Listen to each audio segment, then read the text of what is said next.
सबै बाहिर माइलो गर्दै बसिन्थ्यो साथी सबै सँगै हुँदा हाम्रो बेग्लै संसार हुन्थ्यो सबै बाहिर माइलो गर्दै बसिन्थ्यो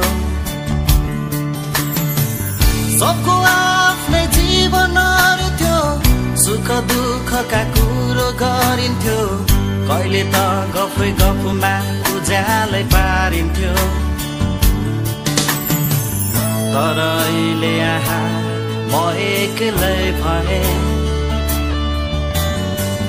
त्यति मिल्ने साथी कहाँ कहाँ गए तर अहिले यहाँ म एक्लै भए